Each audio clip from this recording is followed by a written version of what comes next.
Suatu malam, seorang wanita menangis histeris di pinggir jalan. Tas mahalnya hilang, mobilnya disita, dan yang paling mengejutkan, orang-orang yang dulu memujanya, kini justru menjauh seolah tak pernah mengenalnya. Padahal, beberapa jam sebelumnya, dia masih hidup mewah dan penuh pujian. Apa yang sebenarnya terjadi? Malam itu gelap, jalanan mulai sepi, hanya lampu-lampu jalan yang berkedip redup. Seorang wanita terlihat duduk di pinggir trotoar, pakaiannya masih rapi, tapi wajahnya penuh air mata.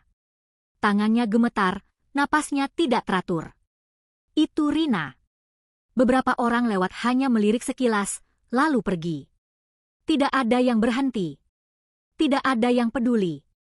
Rina mencoba berdiri, tapi tubuhnya lemas. Dia memegangi kepalanya sendiri. Kenapa bisa begini? Kenapa secepat ini?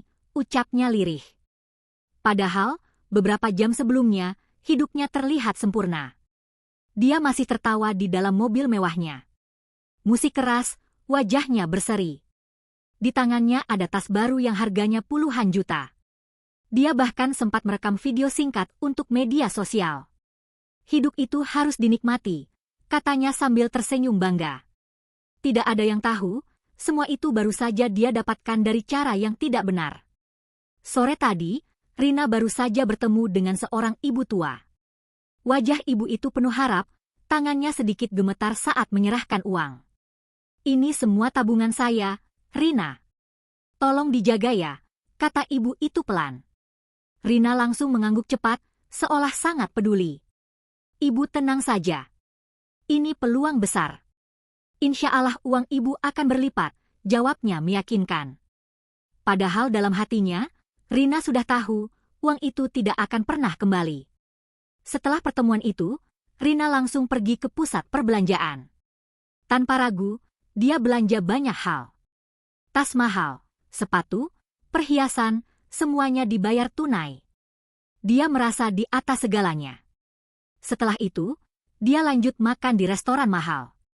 Sendirian, tapi percaya diri. Sesekali dia melihat ponselnya, membaca komentar orang-orang yang memuji hidupnya. Mbak Rina sukses banget ya. Pengen kayak Kak Rina. Dia hanya tersenyum puas. Malam semakin larut saat Rina akhirnya pulang. Di dalam mobil, dia masih sempat bersenandung kecil. Tapi saat memasuki jalan yang lebih sepi, tiba-tiba mobilnya tersendat. Loh, kenapa ini? Katanya bingung. Mesin mati mendadak. Rina mencoba menyalakan lagi, tapi tidak bisa. Dia mulai panik. Tidak ada bengkel, tidak ada orang. Dia mengambil ponselnya untuk menelepon, tapi HP aku mana? Dia membongkar tasnya. Tidak ada. Napasnya mulai cepat. Dia turun dari mobil, melihat ke sekitar, gelap dan sunyi. Beberapa menit berlalu, dia baru sadar dompetnya juga tidak ada. Rina langsung gemetar. Astagfirullah, ini gimana? Dia mencoba berjalan mencari bantuan, tapi langkahnya semakin tidak pasti. Semua terasa tiba-tiba. Semua terasa aneh.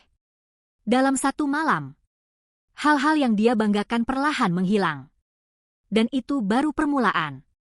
Rina berjalan di pinggir jalan dengan langkah tidak menentu. Sandalnya sudah kotor, napasnya masih terengah. Beberapa kendaraan lewat, tapi tidak ada yang berhenti. Dia mencoba melambaikan tangan, berharap ada yang mau menolong, tapi semuanya hanya melaju. Perasaan panik mulai berubah jadi takut. Dia menoleh ke arah mobilnya yang tertinggal jauh di belakang. Di dalamnya ada semua barang belanjaannya.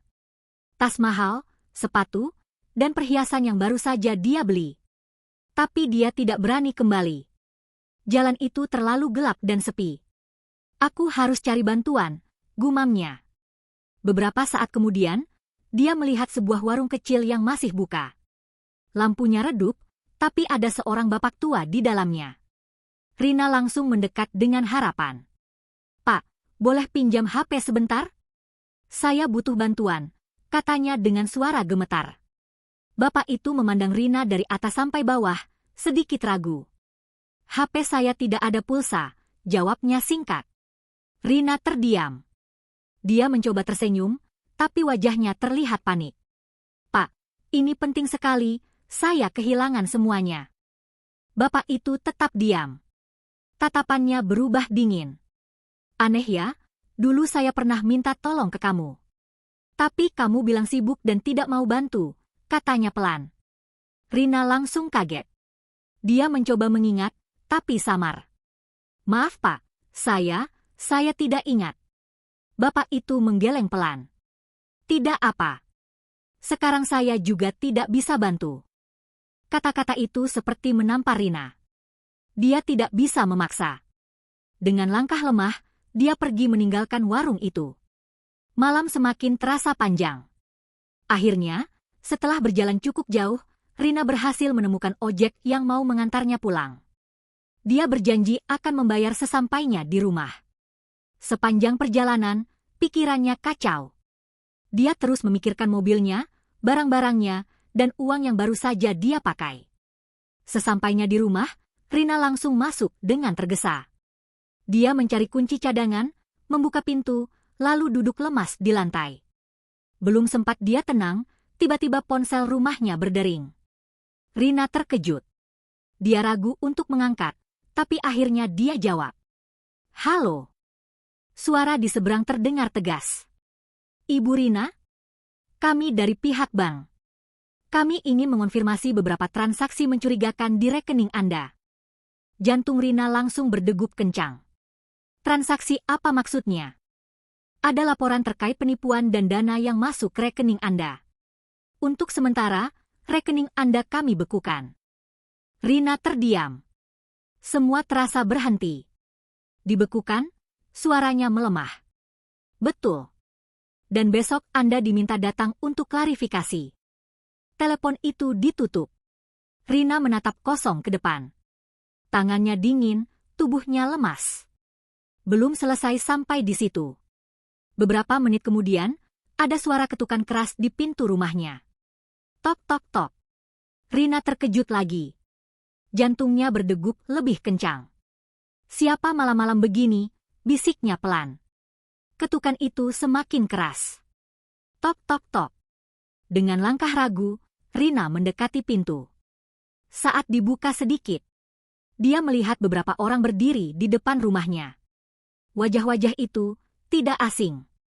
Dan ekspresi mereka penuh kemarahan. Rina membuka pintu sedikit lebih lebar.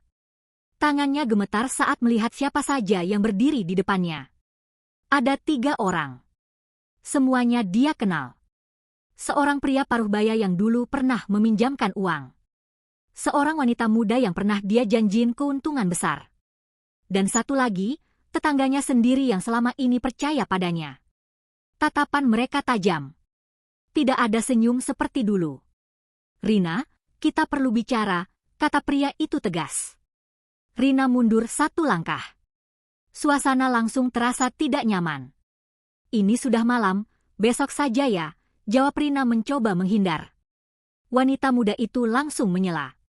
Besok terus, Rina. Kamu selalu bilang begitu. Uang saya mana?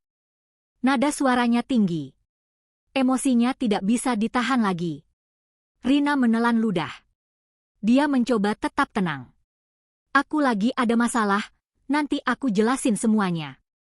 Pria paruh baya itu menggeleng keras. Kami sudah cukup sabar. Kamu janji 1 bulan, ini sudah lewat berbulan-bulan. Tetangga Rina ikut maju sedikit. Saya percaya sama kamu, Rina. Saya kasih uang itu karena kamu bilang aman. Sekarang kamu menghilang terus. Rina mulai merasa terpojok. Dia melihat ke kanan dan kiri, berharap ada jalan keluar. Tapi tidak ada. Dengar ya, aku tidak kabur. Aku cuma lagi butuh waktu, katanya dengan suara mulai meninggi. Tapi kamu masih sempat pamer di media sosial, bentak wanita muda itu.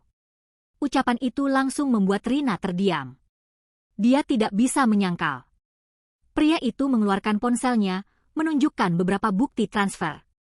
Ini semua uang kami. Totalnya bukan sedikit. Kamu harus tanggung jawab. Rina mulai panik. Aku akan bayar, Tapi tidak sekarang, jawabnya cepat. Kapan? Tanya mereka hampir bersamaan. Rina tidak bisa menjawab. Hening beberapa detik. Lalu pria itu berkata dengan nada lebih dingin. Kalau besok kamu tidak ada kejelasan, kami akan laporkan. Jantung Rina terasa berhenti sejenak. Laporkan? Iya. Ini sudah jelas penipuan. Rina langsung menggeleng. Jangan gitu. Kita bisa bicarakan baik-baik. Tapi mereka tidak lagi percaya. Wanita muda itu menatap Rina dengan mata berkaca-kaca. Saya ambil uang itu dari tabungan keluarga saya. Kamu tahu itu, kan? Rina menunduk. Tidak berani melihat wajah mereka. Besok. Ini kesempatan terakhir, kata pria itu tegas. Setelah itu, mereka pergi satu persatu. Langkah kaki mereka menjauh, tapi meninggalkan beban yang sangat berat di dada Rina. Pintu rumah ditutup perlahan. Rina bersandar di baliknya. Tubuhnya lemas. Napasnya tidak teratur. Baru 1 malam. Tapi semuanya seperti runtuh bersamaan. Dia berjalan ke ruang tengah, duduk di sofa, lalu menatap kosong ke depan. Pikirannya kacau. Mobilnya hilang. Barangnya hilang. Rekeningnya diblokir. Orang-orang mulai menagih. Dan sekarang, ancaman laporan. Rina memegang kepalanya. Ini semua, kenapa jadi begini? Tiba-tiba, ponsel rumah kembali berdering. Rina terkejut. Dia ragu untuk mengangkat. Tapi dering itu terus berbunyi. Akhirnya dia angkat dengan tangan gemetar. Halo. Suara di seberang terdengar lemah, tapi penuh kesedihan. Rina, ini saya, ibunya tadi siang. Rina langsung membeku. Suasana mendadak terasa lebih dingin. Rina tidak langsung menjawab. Tangannya makin gemetar saat mendengar suara itu. Suara ibu yang tadi siang dia tipu. Lemah, pelan, tapi terasa menekan. Rina, kamu masih di sana? Tanya ibu itu lagi. Iya, Bu, jawab Rina terbata. Di seberang, terdengar napas yang berat. Seperti orang yang sedang menahan sakit. Uang saya, itu semua yang saya punya. Saya percaya sama kamu, kata ibu itu lirih. Rina menutup matanya. Dadanya terasa sesak. Untuk pertama kalinya malam itu, dia benar-benar merasa bersalah. Ibu, nanti saya kembalikan. Saya janji, ucapnya cepat. Beberapa detik hening. Lalu ibu itu berkata lagi. Saya tidak butuh janji, Rina, saya butuh kejelasan. Suara itu terdengar semakin lemah. Saya tadi sempat pusing, sekarang saya di rumah saja.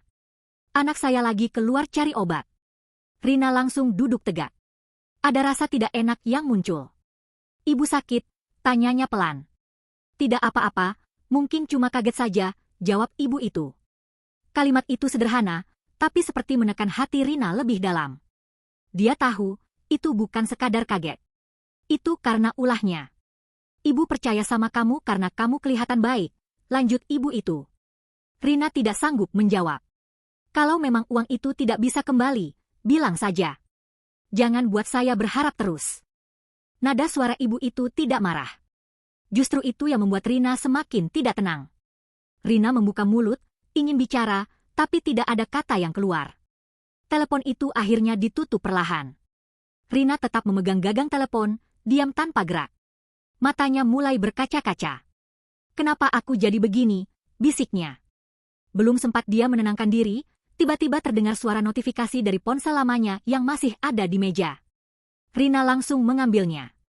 Ternyata ada banyak pesan masuk. Satu persatu dia buka. Isinya sama semua. Tagihan. Tuntutan. Ancaman. Ada yang menulis dengan marah. Ada yang memohon. Ada juga yang mengingatkan dengan nada keras. Salah satu pesan membuat jantungnya berdegup lebih cepat. Kalau kamu tidak tanggung jawab, kami akan bawa ini ke jalur hukum. Rina menelan ludah. Tangannya mulai dingin lagi. Dia mencoba membuka media sosial untuk mencari pelarian. Tapi saat aplikasi terbuka, dia langsung kaget. Postingan terakhirnya yang penuh kemewahan, sekarang dipenuhi komentar. Bukan pujian lagi. Tapi hujatan. Penipu.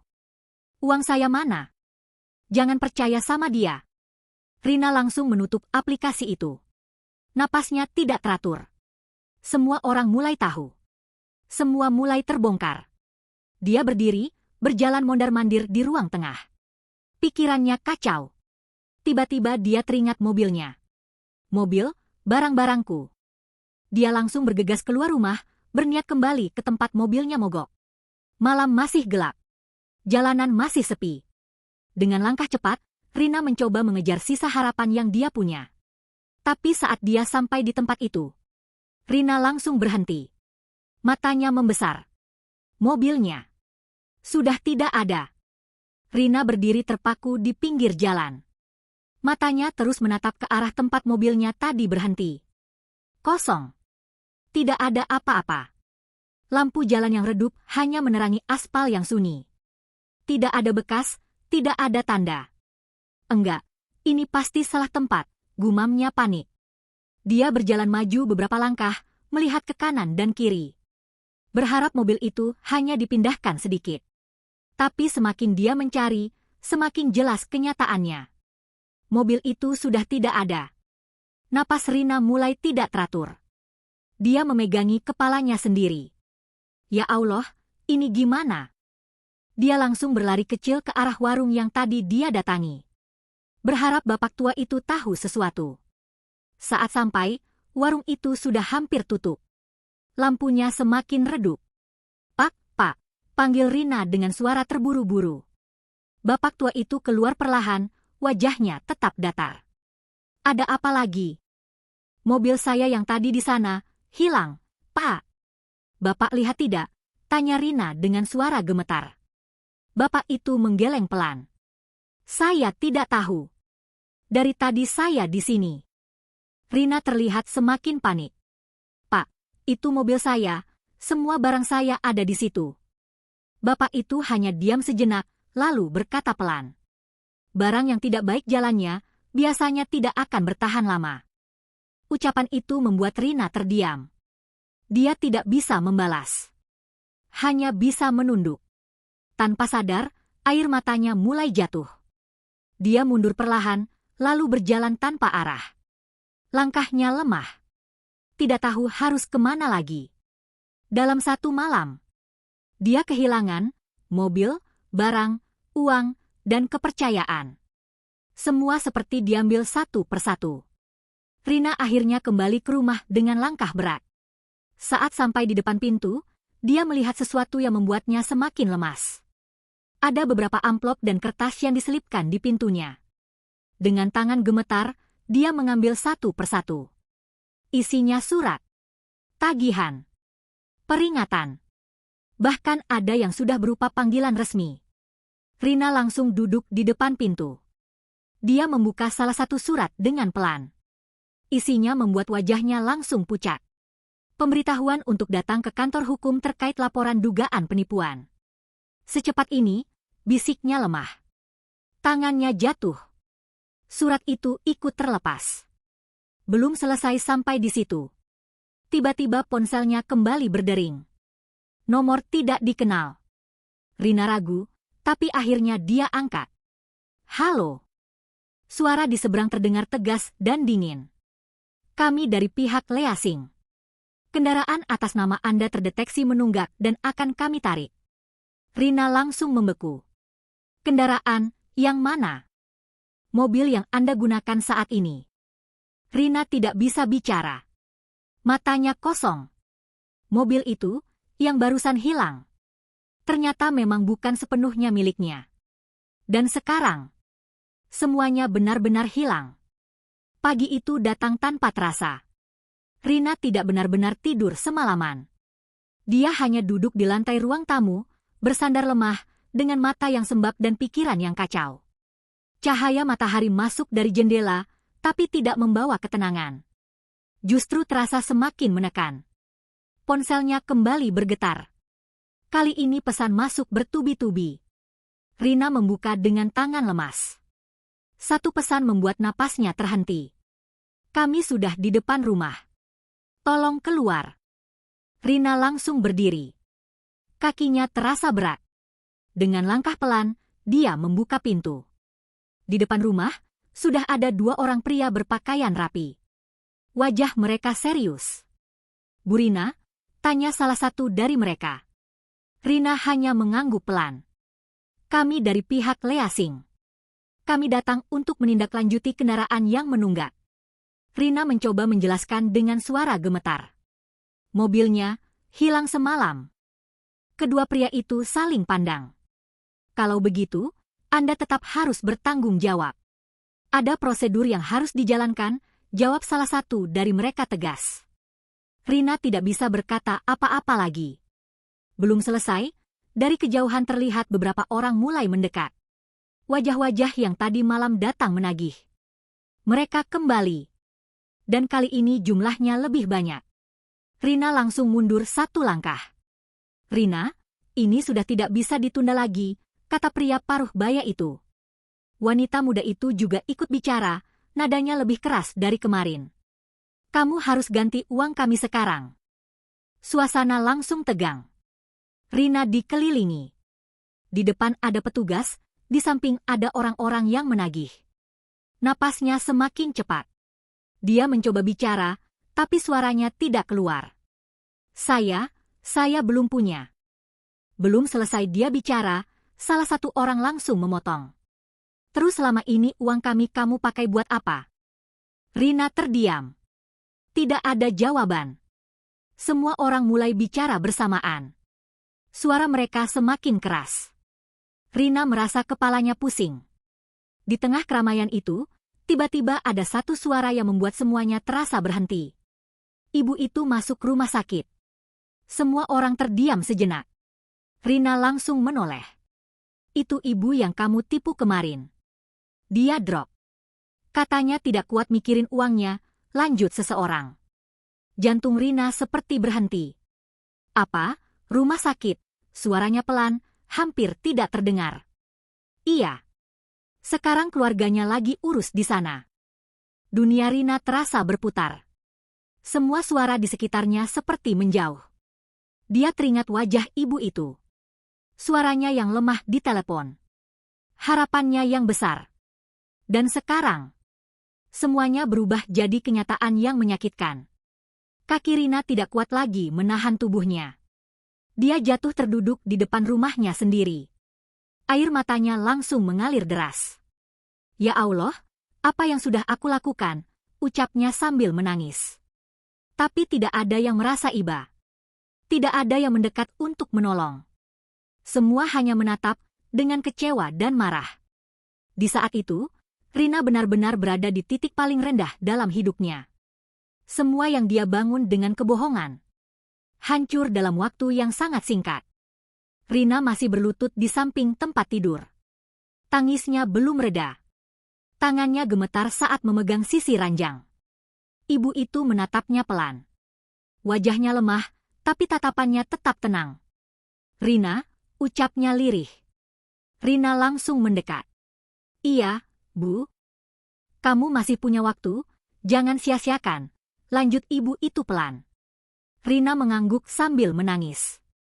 Kata-kata itu terus terngiang di kepalanya. Di belakangnya, pria muda tadi masih berdiri. Wajahnya belum berubah. Tatapannya tetap keras. "Kalau kamu serius mau tanggung jawab, buktikan. Jangan cuma datang nangis," katanya tegas. Rina menunduk dalam. "Iya, saya akan tanggung jawab," jawabnya pelan.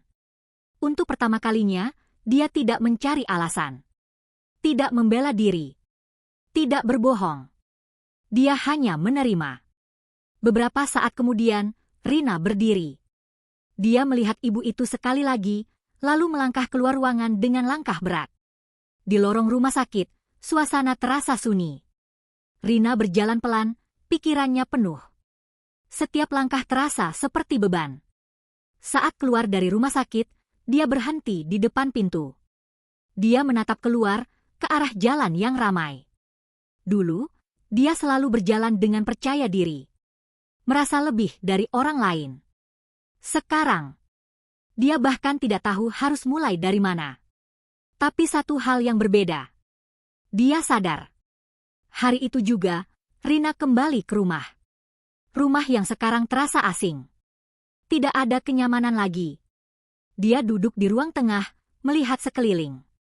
Semua barang yang dulu dia banggakan, sekarang tidak berarti apa-apa. Dia mengambil beberapa dokumen.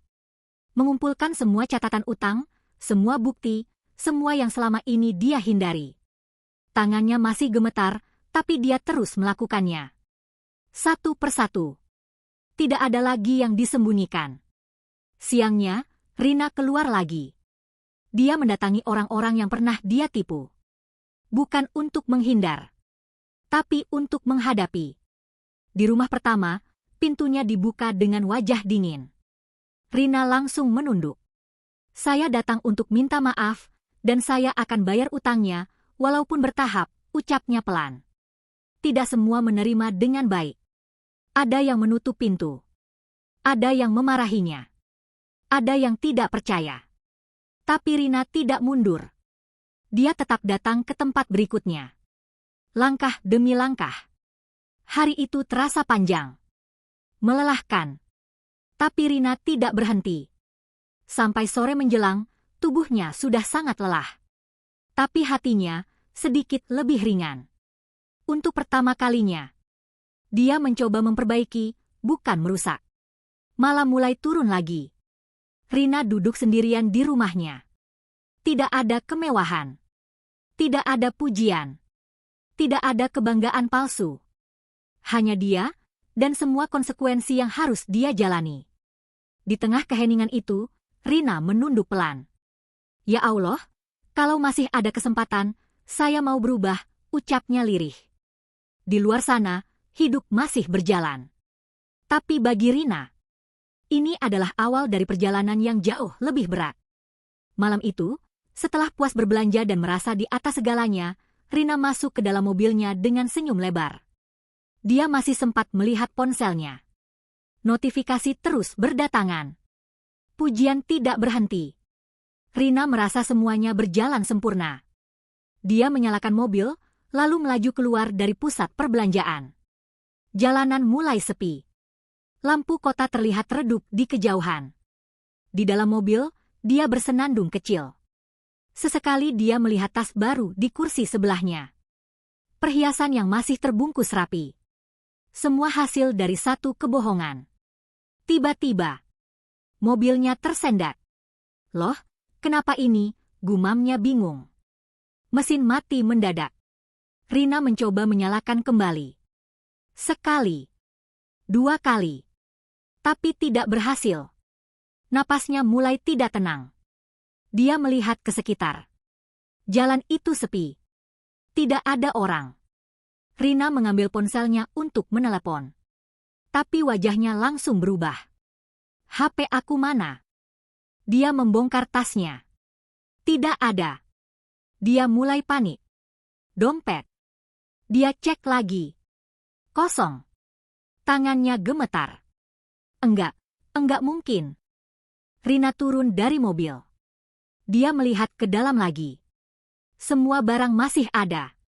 Tapi saat dia menoleh sebentar ke belakang, suasana berubah aneh. Dia merasa gelisah. Beberapa menit berlalu. Tidak ada bantuan. Tidak ada kendaraan yang berhenti. Akhirnya Rina memutuskan berjalan mencari bantuan. Langkahnya semakin cepat. Napasnya terengah. Saat dia kembali lagi ke tempat mobilnya, Rina langsung berhenti. Matanya membesar. Mobil itu sudah tidak ada. Semua barang yang dia banggakan hilang dalam sekejap. Rina langsung lemas. Astagfirullah, ini gimana?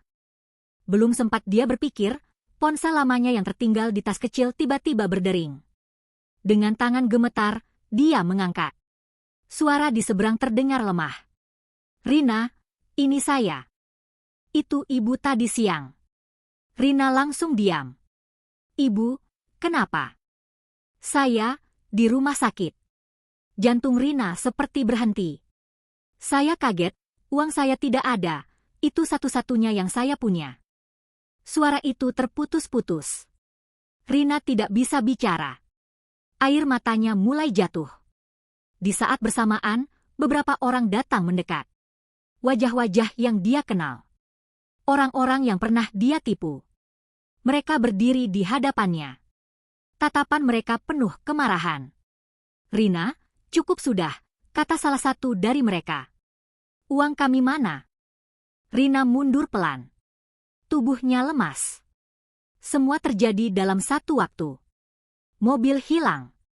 Barang hilang. Uang hilang. Dan sekarang, semua orang menagih. Rina jatuh terduduk di pinggir jalan. Tangisnya pecah. "Ya Allah, saya salah, saya salah." Tapi tidak ada yang peduli. Tidak ada yang menolong. Semua hanya melihat dengan kecewa. Dalam waktu yang sangat singkat, Rina kehilangan semuanya. Harta, kepercayaan, dan harga diri. Semua yang dia bangun dari kebohongan hancur seketika. Malam itu menjadi titik yang tidak akan pernah dia lupakan. Dan sejak saat itu, Rina harus menjalani hidup dengan konsekuensi dari perbuatannya sendiri. Terima kasih sudah mendengarkan cerita ini sampai akhir. Kalau kalian suka dengan cerita seperti ini, jangan lupa tulis pendapat kalian di kolom komentar. Like dan subscribe agar tidak ketinggalan kisah-kisah penuh hikmah lainnya.